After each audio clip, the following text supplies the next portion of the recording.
Hello বন্ধুরা, Mala's gardening হ্যাভেনে আমি মধুমিতা আপনাদের সকলকে জানাই অনেক অনেক স্বাগত। আশা করি আপনারা সবাই অনেক ভালো আছেন। আমিও অনেক ভালো আছি, সাথে বাগানের নিত্য কাজে ব্যস্ত আছি।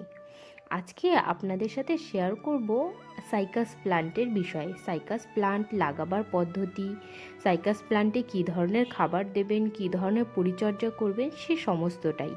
আর তার সাথে আমার বাগানে যে সাইকাসের প্লান্টটা রয়েছে সেটা কিন্তু আমি কিনে আনিনি, নার্সারি থেকে এমনি ফ্রি পেয়েছিলাম। আর কিছুদিন আগে গাছটি মরে গেছিলো, ফেলে দিয়েছিলাম, আবার সেখান থেকেও বেঁচে উঠেছে গাছটি। তো কিভাবে এই সাইকাসের প্লান্টটি বেঁচে উঠলো, কিভাবে এই গাছটিকে পেলাম, গাছটির এই দীর্ঘ 8 বছর বয়স হয়ে গেছে, এর সম্পূর্ণ পরিচর্যা, এই সমস্ত কিছুই আজকের ভিডিওতে আপনাদের সাথে আলোচনা করব। তো এই যে সাইকাসের প্লান্টটা দেখতে পাচ্ছেন, এটিকে নার্সারি থেকে ফেলে দিয়েছিল বেশ অনেকগুলি, প্রায় 200-250টা সাইকাসের প্লান্ট নার্সারিতে ফেলে দিয়েছিল। সেখান থেকে আমি 3টে নিয়ে এসেছিলাম। তো যখন আমি নিয়ে এসেছিলাম তখন এতে ছিল শুধুমাত্র বাল্বটা আর একটা পাতা। সেখান থেকে নিয়ে এসে আর এখন গাছটির বয়স হয়ে গেল পুরো 8 বছর। তো কিভাবে কি হলো সে সমস্তটাই আজকের ভিডিওতে আপনাদেরকে বলবো।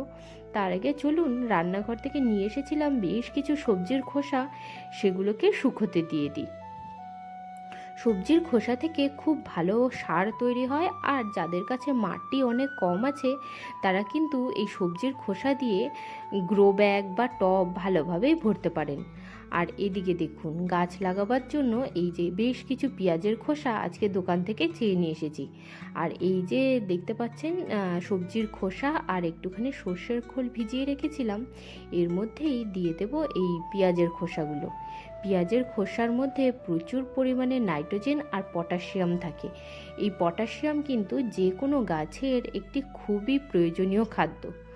আর আগের দিন যে জলের মধ্যে ভিজিয়েছিলাম, জলটা অনেকটা কম হয়ে গেছিলো, আর পেঁয়াজের খোসা দিয়েছি সেহেতু আরও খানিকটা জল দিয়ে একটা লাঠির সাহায্যে ভালোভাবে পেঁয়াজের খোসাগুলোকে ভিজতে দেব।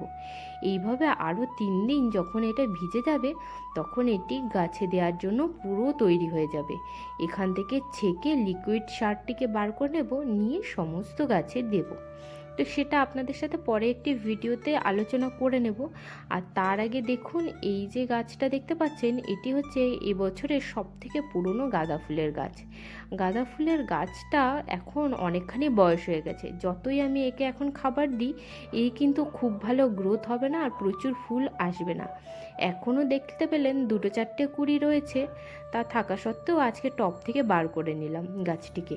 আর এই যে মাটিটা দেখতে পাচ্ছেন, এই গাছের গোড়ার মাটিটার মধ্যেই ওই সাইকাসের প্লান্টটা আজকে লাগাবো। ছাদে বাগান করবার সময় মাটির অভাব তো প্রায় সময়ই থাকে। যতই গাছ লাগাই ততই কম মনে হয় গাছ লাগানো হচ্ছে, আরও লাগাতে ইচ্ছা করে, কিন্তু মাটির অভাব পূরণ করবার জন্য প্রায় সময় এইভাবে গাছ তুলে ফেলতে হয়। তো এই যে গাঁদা ফুলের গাছটাকে তুলে দিলাম। তো এখন এখান থেকেই বেশ কয়েকটা কাটিং রেডি করে নেব। নতুন গাছ যখন হবে এই গাছটা থেকে, সেখান থেকেই কিন্তু আবার ফুল পাবো। দেখুন, এখান থেকে অনেকগুলো কাটিং আমি জোগাড় করেছি। এবার ডগার থেকে যে সমস্ত শুকনো ডালপালা ছিল সেগুলোকে খুলে ফেলবো, আর নিচের দিক থেকে বেশ কিছু পাতাও কেটে ফেলবো, দিয়ে গ্রো ব্যাগের মধ্যে এগুলোকে গ্রো হতে বসিয়ে দেবো। এই দেখুন, এই ডালটাকে রেডি করে নিয়েছি, এইভাবে সমস্ত ডালগুলোকে রেডি করে নিয়েছি, আর গোড়া থেকে সমস্ত পাতাগুলোকে ছেঁটে নিয়েছি। এই গ্রো ব্যাগের মাঝখানটাতে একটা টমেটোর গাছ বসানো ছিল, তো এই টমেটো গাছের সাইড দিয়েই এই ডালগুলোকে বসিয়ে দেবো। ভালোভাবে শিকড় বার হয়ে যখন চারা তৈরি হয়ে যাবে, তখন এখান থেকে তুলে তুলে অন্য জায়গাতে বসিয়ে দেবো। আপাতত এখানেই বসিয়ে দিচ্ছি, আর দিয়ে দেবো গাছের মধ্যে জল। এইভাবে কিন্তু প্রচুর পরিমাণে গাঁদা ফুলের চারা তৈরি করা যায়। আর দেখুন, একটা গাছ তুলে দিলাম, তা সেখান থেকেই এতগুলো গাছ কিন্তু তৈরি হয়ে যাবে, আর 1 সপ্তাহ কি 10 দিনের মধ্যে। কিছুদিন আগে ওই গাছটা থেকেই একটা ডাল কেটে ভেঙে গেছিলো, আর সেখান থেকেই দেখুন এই গাছটাকে রেডি করেছি। এই গাছটাতে এখন প্রচুর পরিমাণে কুঁড়ি আছে, আর কিছুদিনের মধ্যেই ফুল ফোটা শুরু করে দেবে। আর এই দিকে দেখুন, আপনারা তো আমাকে বেড তৈরি করতে দেখেইছেন। আমি মাটির যে নিচে, টবের নিচের দিকে প্রচুর পরিমাণে শুকনো কাগজ, সবজির খোসা, খড় এ সমস্ত ব্যবহার করেই গাছ লাগাই। তো এই যে বেডটা গাঁদা ফুল গাছের জন্য তৈরি করেছিলাম, প্রায় 2 থেকে আড়াই মাস হয়েছে। তো 2 আড়াই মাস গাছটা ভালোই আমাকে ফুল দিয়েছে। আর তার মধ্যে নিচে যে শুকনো পাতা, খড় বা সবজির খোসা ছিল, সেগুলো দেখুন আপনারা এখন আর কিছুই দেখতে পারবেন না। সম্পূর্ণটা খুবই ভালো একটা মাটি তৈরি হয়ে গেছে। তো সাইকাসের গাছ লাগাবার জন্য এই মাটিটার মধ্যে আমি বেশ খানিকটা বালি আর গোবর সার মিশিয়ে নেব। সাইকাসের গাছ কিন্তু ইন্ডিয়ান নেটিভ নয়, এটা হলো জাপানের একটি গাছ। আর কম বেশি মিলিয়ে প্রায় 89টা ভ্যারাইটির সাইকাসের গাছ পাওয়া যায়। আর আমার এই গাছটার কথা তো আপনাদেরকে বললামই, নার্সারিতে প্রায় 150-200 গাছ ফেলে দিচ্ছিল, শুধুমাত্র একটা বাল্ব আর একটা পাতা ছিল তখন। তো সেখান থেকে আমি 3টে গাছকে নিয়ে এসেছিলাম। জানতাম যে এত দামি গাছ আমি তো কখনো কিনে উঠতে পারবো না, তার থেকে ভালো যদি ওকেই গ্রো করে আমি একটা আমার বাগানে গাছ করে নিতে পারি। তো 3টে বাল্বের মধ্যে মাত্র এই একটা বাল্বই আমার গ্রো হয়েছিল। তো আমি আপনাদেরকে তো প্রায় সময় ভিডিওতে বলে থাকি যে কখনো না গাছের ডাল বা যে কোনো গাছ গ্রো করতে চান, একটা কখনোই করবেন না, কারণ মরে গেলে আপনি আর গাছ পাবেন না। তার থেকে ভালো একই সাথে একই ভ্যারাইটির 2-3টে গাছ করুন। একটা দুটো যদি মরেও যায়, তবুও তো আপনার কাছে একটা বাঁচবে। তো সেইভাবেই 3টে নিয়ে এসেছিলাম, 3টে থেকে মরে একটাই বেঁচেছিল। আর এই গাছের কিন্তু গ্রোথ খুবই স্লো হয়, খুবই আস্তে আস্তে বাড়ে। তো প্রায় 6 মাস ওই গাছটিকে মাটির মধ্যে রেখে দেওয়ার পরে তারপরে একসাথে 3টে পাতা বেরিয়েছিল। তো তখন দেখলাম 2টো গাছ মরে গেছে আর একটা গাছ বেঁচে আছে। তো ব্যাস ওই গাছটিকেই, ওই যে একবার মাটি তৈরি করে বসিয়েছিলাম, আর কিন্তু 7 বছরে একবারও তার মাটিও বদলায়নি, না তাকে খাবার দিয়েছি নাই কিছু। খালি মাঝে মধ্যে কি করতাম, ওর গোড়ায় যে বেশি আগাছা হয়ে যেত, সেই আগাছাগুলোকে পরিষ্কার করে দিতাম। এই কারণেই বললাম যে ওই গাছটা বোধহয় আমার বাগানের সবথেকে লো মেনটেনেন্সের একটি গাছ। আর যেই আমার বাগানে আসতো, সেই একবার করে তো ওই গাছটার দিকে দেখতোই আর বলতোই যে খুবই সুন্দর একটা গাছ। তো প্রায় 7 বছর পরে আমি এই গাছটির চেষ্টা করি রিপোর্টিংয়ের। তো গাছটিকে যখন আমি বার করে রিপোর্টিং করলাম, বেশ খানিকটা শিকড় আমি এর কেটে ফেলেছিলাম। তো আর ডালপালাও বেশ খানিকটা ছেটে আবার নতুন করে মাটিতে বসিয়েছিলাম। তো নতুন করে মাটি তৈরি করে বসাবার পরেই দেখলাম সমস্ত পাতাগুলো শুকিয়ে গেল। আর মাটি যেটা প্রথমে তৈরি হয়েছিল তার ভিতরে কিন্তু শিকড়ের গ্রোথ খুব বেশি হয়নি। তো কি হয়েছিল, 2 না 3টে শিকড় বেশ লম্বা হয়েছিল, আর পুরো মাটিটার মধ্যে কেমন একটা স্টিকি ভাব, মানে হচ্ছে যেমন আমাদের এঁটেল মাটি হয় খুব শক্ত টাইপের, যার মধ্যে শিকড়ের গ্রোথ ভালো হয়নি, সেই ধরনের গাছ যেমন হয় সেই ধরনের শিকড় তৈরি হয়েছিল। আর গাছটিকে যখন আমি রিপোর্টিং করি, তো সয়েল মিক্স, খুবই ভালো একটা সয়েল মিক্স আমি তৈরি করেছিলাম, বালি, তারপরে গোবর সার, মাটি, সবজির খোসা দিয়ে। কিন্তু তা সত্ত্বেও গাছটির সমস্ত পাতাগুলো শুকিয়ে যায়। তো তখন আমি মনে করেছিলাম যে গাছটি বোধহয় মরে গেছে দিয়ে, আর এই গাছের ডালপালাও যেহেতু খুবই শক্ত, ডিকম্পোজও সহজে হবে না, সুতরাং গাছটিকে আমি পিছনের দিকে ফেলেই দিয়েছিলাম, ভেবেছিলাম যে মরে গেছে। আর এই গাছটা থেকেই 3টে চারাও তৈরি করেছিলাম ছোট ছোট। তো চারাগুলোকে তো আমি বসিয়ে রেখেছি, একটা আমার কাছে এখনও রয়েছে, আপনাদেরকে দেখাবো। আর বাদ বাকি যে 2-3টে ছিল, সেগুলো আমি অন্যদের দিয়ে দিয়েছি। আর এখানে দেখুন আরও একটা ছোট্ট চারা বের হচ্ছে, কিন্তু এখন তুলে নেব না, পাতা যখন বেরোবে তখনই এখান থেকে তুলে অন্য জায়গায় বসাবো। তো যেহেতু ফেলে দিয়েছিলাম, আর ওই পিছনেই আমার হচ্ছে জলের ট্যাঙ্কটা থেকে ওভারফ্লো হয়ে জলটা পড়ে, ওইখান থেকে জল পেয়ে পেয়ে প্রায় দীর্ঘ 6 মাস পরে আমি ওখানে গিয়ে দেখি গাছটা এখনও মরেনি, গাছটা এখনও বেঁচে রয়েছে, আর নতুন পাতা সবুজ বেরিয়েছে। আর দেখুন আপনারাও দেখতে পাবেন সমস্ত পাতা পুরো ব্রাউন হয়ে গেছিলো। এই ব্রাউন সমস্ত পাতা হয়ে গেছিলো, সেটা দেখেই আমার মনে হয়েছিল যে বোধহয় গাছটা মরে গেছে। তার জন্যই আমি তুলে ফেলে দিয়েছিলাম, কিন্তু দেখুন এখনও গাছটা বেঁচে রয়েছে। এই গাছগুলো খুবই হার্ডি গাছ হয়, সহজে মরেও না, আর এর গ্রোথও কিন্তু খুব সহজে মানে বাড়ে না। পাতা অনেক দিন পরে একসাথে বেরোয়, আর 3টে করে পাতাই সবসময় বেরোয়, একসাথে 3টে পাতা বেরোয়, একটা একটা করে পাতা কখনোই বার হয় না। তো গাছটাকে আবার আজকে নিয়ে চলে এসেছি, এই আবার আমার বাগানে শোভা বাড়াবার জন্য তৈরি। তো আজকে একে সুন্দর করে রিপোর্টিং করব।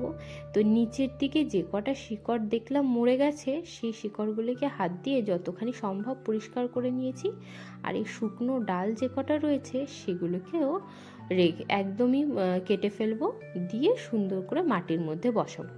আর ওই যে বালতিটা রেডি করলাম আপনারা তো দেখলেনই, নিচের দিকে প্রথমে ড্রেনেজ হোলকে একটা কাপড় দিয়ে বন্ধ করে নিয়েছি, তার উপরে বেশ খানিকটা সয়েল মিক্স দিয়েছি, আর তার উপরে অনেকখানি সবজির খোসা, তারপরে আরও খানিকটা মাটি দিয়ে আমি সবজির খোসাগুলিকে ঢাকা দিয়েছি। আর এবার এই গাছটা বসিয়ে আবার কিছুটা সয়েল মিক্স দিয়ে গোড়াটিকে ভরে দেবো। এবার দেখুন গাছটা যেহেতু নিচের দিকে পড়েছিল, তো এর মধ্যে বেশ কিছু শুকনো নিমের পাতা টাতা ছিল, কিছু প্লাস্টিক জড়িয়ে ছিল, সেগুলিকে সব ছেটে ফেলে দিলাম। এবার দেখুন এই গাছটিকে একদম রেডি বসাবার জন্য, পুরোই রেডি হয়ে গেছে গাছটা। আর যেহেতু নিচে পড়ে গেছিল না, এবার ওই জায়গাটাতে একদমই অন্ধকার, তো তার জন্য পাতাটা যখন বেরিয়েছে একটু বেঁকাভাবেই বেরিয়েছে, মানে বাল্বটাকে যদি আমি সোজা করে বসাই তাহলে গাছটা দেখাচ্ছে বেঁকে রয়েছে। যাই হোক, একটু অ্যাডজাস্ট করে এই গাছটিকে বসিয়ে একটুখানি নিচ থেকে মাটি চাপা দিয়ে দেব। বাগানে সব থেকে লো মেনটেনেন্সে যদি আমি কোনো গাছ করে থাকি তাহলে বোধহয় এই গাছটাই। প্রায় 7-8 বছর ধরে এই আমার বাগানে ছিল, 7 বছর ধরে না কোনো রিপোর্টিং করেছি, নাই কোনো খাবার দিয়েছি।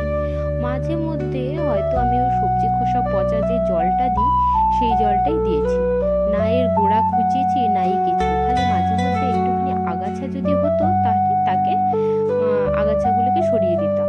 আর দেখুন শীতে বিভিন্ন ধরনের ফুল ফোটে, গ্রীষ্মে বিভিন্ন ধরনের ফুল ফোটে, বিভিন্ন ধরনের সবজি বাগানে হয়, সমস্ত গাছ আসে যায়। আর এই গাছটা বিনা পরিশ্রমে বিনা মেহনতে এমনি বাগানে পড়ে থেকে আমার বাগানের সৌন্দর্যকে এত দিন ধরে বৃদ্ধি করেছে। সত্যি কথা বলতে এই গাছটা যখন শুকিয়ে মরে গেছিল তখন একে ফেলতে বেশ মায়া হয়েছিল, আর কষ্টও খুব হচ্ছিল, কারণ দীর্ঘদিন যে গাছটা আপনার বাগানে পড়ে রয়েছে, আপনি কিছু না করুন একটু জল তো দেবেন, তার সাথে একটা আন্তরিকতা তৈরি হয়ে যায়।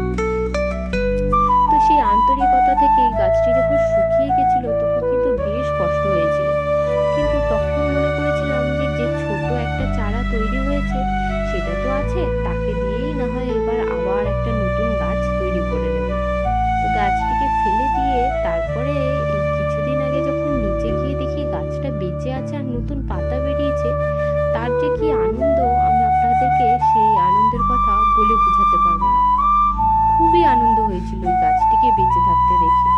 তো দেখার সাথে সাথেই এটাকে নিয়ে চলে এসেছি উপরে, যে সুন্দর করে আবার বসিয়ে দেবো।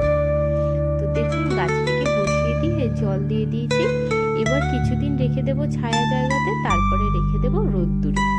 দেখুন গাছটির কিন্তু এমন কোনো ব্যাপার না যে রোদ্দুরে রাখলে হবে, ছায়ায় রাখলে হবে না। এই গাছটি বোধহয় কোনোই মেনটেনেন্স নেই, যাই বলবো একবার খালি লাগিয়ে দিলেই ব্যাস বাগানের একটা দিকে এমন সুন্দর হয়ে থাকবে, যে কেউ আসুক না কেন বাগানে, যত ভালোই গাছ হোক না কেন ওর দিকে তো একবার চোখ যাবেই।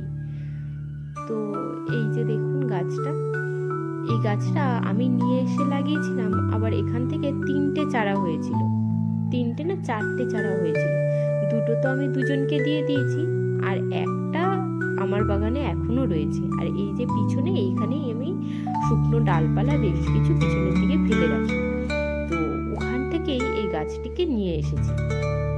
আর এবার চলুন দেখাই সেই ছোট্ট গাছটা যেটা আমি এই গাছের থেকে চারা তৈরি করেছি। এই দেখুন, এই যে দেখতে পাচ্ছেন চন্দ্রমল্লিকা ফুলের গাছ, এর গোড়াতেই বসিয়ে রেখেছি, কারণ চন্দ্রমল্লিকা ফুলের গাছ তো হচ্ছে, তার মধ্যে এটিও বাড়তে থাকবে। আর গাছটা যেহেতু অনেকটা ছোট, আমি আর আলাদা করে একে বসাইনি। দেখুন পাতাটা একটাই পাতা রয়েছে এখন, এরপরে একসাথে 3টে পাতা বার হবে। এই গাছে কিন্তু ফলও হয় না, ফুলও হয় না। আর বেশ অনেক বয়স হয়ে গেলে, গাছের প্রায় 20-25 বছর বয়স হয়ে গেলে মোচার মতন একটা গন্ধ বার হয়, কিন্তু সেটা কিন্তু এর ফুল নয়, সেটা একটা কন্দই বলতে পারেন। আর বহু বছর বাঁচে। আপনারা যদি একবার লাগিয়ে ফেলেন তাহলে বোধহয় আপনাদের বাচ্চা এবং নাতিপুতিরাও এই গাছটিকে দেখতে পাবে। আর গাছটি থেকে চারা তো ওইভাবেই তৈরি হয়, সাইডে ছোট ছোট বাল্বের মতন বার হয়, আর সেখান থেকেই চারা তৈরি হয়। তো আজকে তো আপনাদের সাথে অনেক কথাই বলে ফেললাম গাছটির বিষয়ে। আজকের ভিডিওটা এখানেই শেষ করছি। এই শীতের ফোঁটা সুন্দর চন্দ্রমল্লিকার সাথে আপনাদের সাথে দেখা হচ্ছে আবার পরের ভিডিওতে। আপনারা সবাই ভালো থাকবেন, সুস্থ থাকবেন, আর ভিডিওটি যদি ভালো লাগে তবে চ্যানেলটিকে সাবস্ক্রাইব করে আমার পাশে থাকবেন। টাটা বন্ধুরা।